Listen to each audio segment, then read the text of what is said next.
Usually when we talk about self-improvement, there's this heavy expectation of isolation, like you're a lone bodybuilder or something. Oh, totally. Yeah. We culturally just love that image. Right. You go to the gym, you put your headphones on, you do your reps, and it's just you in the mirror. And the mirror is like, well, there's your progress. Yeah, we treat growth as this, solo mountain climb. Exactly. But when you look at actual thriving ecosystems in nature, literally nothing grows in isolation. That lone mountain climb is actually kind of a myth. A complete myth, yeah. Which brings us to our focus for this deep dive. We are unpacking these fascinating notes surrounding a concept called gathering grace. It's such a great phrase. It really is. And before we go any further, we need to define what grace actually means in this context for you listening, because we aren't just talking about, being polite. No, not at all. Grace, practically speaking here, is giving people the unearned space to be messy, to fail, and to grow without judgment. It's basically the exact opposite of a transactional relationship where you're, constantly keeping score. Okay, but let's be real for a second. Community is exhausting. Oh, absolutely. People are messy. So how is a shared ecosystem practically better than just, keeping my head down and doing my own work? Well, because individual willpower always runs out. It just does.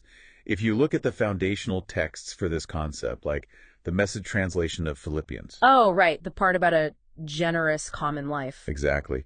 And then the Common English Bible translation of Hebrews emphasizes sparking love and good deeds through gathering together. Gathering is the actual mechanism. Okay, wait, I get the sparking love idea. It's like striking a match for a campfire, right? Yeah, good analogy. But a spark is just a start. How do we actually build the structure to keep that community fire burning when the wind picks up? So that directly brings us to the 4 strategic pillars of this curriculum. And ironically, it actually starts before you even interact with anyone. Oh, wait, really? Yeah. Pillar 1 is cultivating the soil, which is basically self-awareness. Oh, I see the agricultural analogy there. Right, because you have to do the lonely work first. If you bring, completely unexamined baggage into a group, you're essentially throwing wet wood on that campfire. Oh, yeah.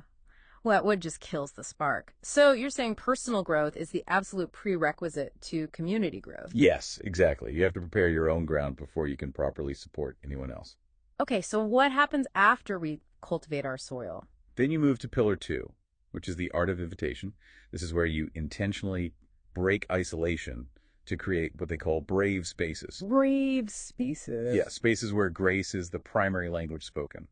This feels like a really sharp contrast to traditional networking, because networking is, it's highly transactional. It's all about what you can do for me. Exactly. It's just exchanging business cards.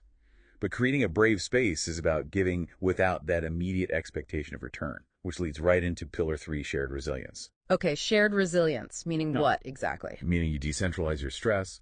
If you hit a wall or you lose your job, the community absorbs the shockwave, so you aren't carrying the entire weight alone. Oh, I love that. You grow because of others, not just alongside them. Right.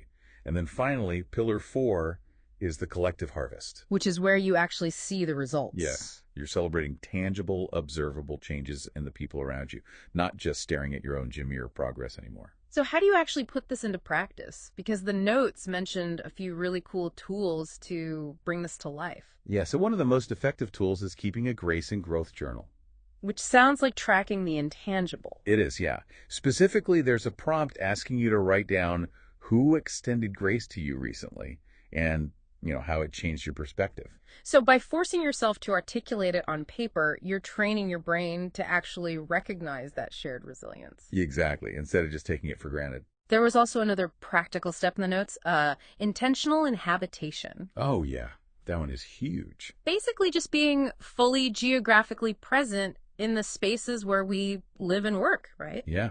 Just inhabiting your local coffee shop or your office break room with actual purpose instead of, just staring down at your phone the whole time. Which is kind of radical right now, just being fully present in an era of constant distraction. It sounds so simple, but deciding to be fully present is the absolute prerequisite for noticing who might actually need that invitation to connect. The visual branding they suggested for this is actually warm earth tones and gold, reflecting that organic growth. Oh, I really like that. It's elegant. So pulling this all together, gathering grace isn't just a nice poetic phrase. It's a really deliberate progression. It starts with self-awareness, moves through intentional connection, and builds this decentralized network of shared resilience. Right. It's stepping away from that solo gem mirror and realizing your real strength is measured by the ecosystem you help build. Beautifully said. And, well, the real work begins for you when this deep dive ends. It always does. So we want to leave you with this final provocative thought to mull over today. If grace truly is the primary language of a brave space, what specific dialect of grace are you bringing to your community today? That's a great question. And who is the very first person you need to invite in?